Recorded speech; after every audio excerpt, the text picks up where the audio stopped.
Hey guys, Ethan here. Today we're going to be talking about tech news. As always, everything I talk about will be linked in the description. Today's news stories are: Acer reveals a new curved displayed laptop, Dropbox is now telling 68 million users they've been hacked 4 years after the fact, AMD might just be skipping 10nm for 7nm processes, and Logitech has just announced 4 new peripherals. So let's start off with Acer's new laptops. Announced at IFA in Germany, Acer's new Predator 15 and 17 gaming laptops that can be equipped with up to a GTX 1070 graphics card are pretty standard. What everyone wasn't expecting Acer to release, however, was the new Predator 21X notebook, sporting a 21-inch curved G-Sync display with a resolution of 2560 by 1080. The new laptop is probably the sexiest and sleekest notebook I've seen all year. Notable features include Intel's 7th generation Kaby Lake CPUs, up to 2 GTX 1080s and SLI, 5 system fans, and Tobii eye tracking systems. The best part of the laptop besides the monitor, in my opinion, is the fully RGB backlit Cherry MX keyboard. Pricing and specs are not available yet for the 21X, but the Predator 15 and 17 start at about $1,700. Even though full specifications haven't been revealed, this could just be the most powerful laptop Acer has brought to the market yet.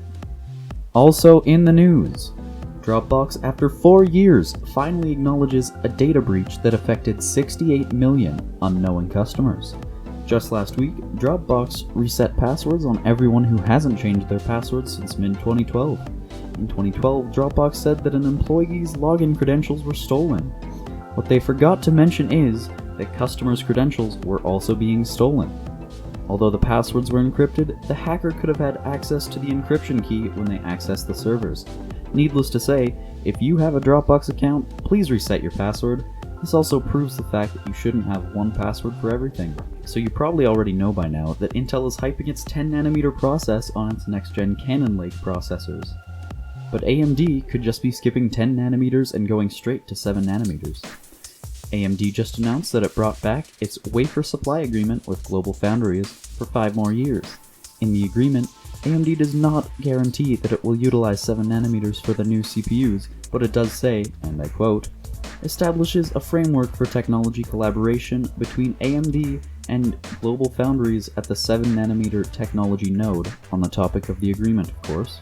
So what do you think? Could AMD finally have a hand in beating Intel if they bring the 7nm process to the table? In more news, Logitech just announced 4 new gaming peripherals. And this is a long story, so hold tight. 2 new mice, a keyboard, and a brand new, quote-unquote, gaming headset, but more on that later. For the 2 new mice, named the G403, Logitech decided to listen to the casual and professional gamers alike by giving it a no-nonsense ergonomic feel. The 2 new models are just variations, being that the G403 will come wired as well as with a wireless counterpart. The mice features the highly regarded Pixart PMW3366, uses the same wireless technology that the G900 Chaos Spectrum does, has 6 programmable buttons, goes from 200 to 1200 DPI, and only weighs in at 90 grams for the wireless version and 107 grams for the wired version.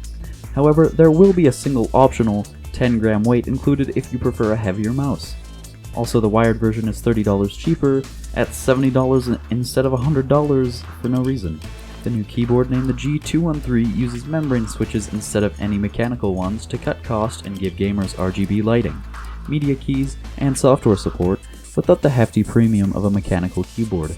The keyboard has a non-removable palm rest, a full 10-key design, weighs almost 2.5 pounds, has a 500 Hz polling rate and a 2 millisecond response time for only $70. Now about the new headset I mentioned earlier. It features 40mm neodymium drivers, a folding cardioid boom mic, mesh earpads, console, mobile, and PC compatibility, an impedance of 32 ohms, a frequency response of 20 Hz to 20 kHz, swiveling ear cups, and will cost $70. I'm starting to see a pattern here. But how is this not new, you might ask? Well, the G231 has the same design as its 2 older counterparts, the G430 and the G230, but has an orange and gray appearance, which, it's kinda cool if that's your cup of joe, I guess, but I'm more of a mainstream black and red kind of guy personally. Although both the G213 keyboard and the G403 mouse have RGB LEDs, the headset does not feature LED lighting of any kind. If RGB LED headsets is what you want, take a look at the G933 or G633 by Logitech. In smaller news, Konami is releasing Metal Gear Solid 5: The Definitive Experience, which combines Ground Zeroes, the Phantom Pain, and all of the DLC in one small package. The release date is October 11th, and you'll just have to wait for pricing. And EK released a new waterblock that fits 17 different video cards for $140. The card it supports are all versions of the 1070 and 1080. Pretty cool. I'm sorry. As always guys, thank you so much for watching. I hope you enjoyed. Please subscribe for more content, and all of this background music and this microphone I'm using is supplied by my friend Jay's Den. Check his channel out in the description, give him some love, and I'll see you next time.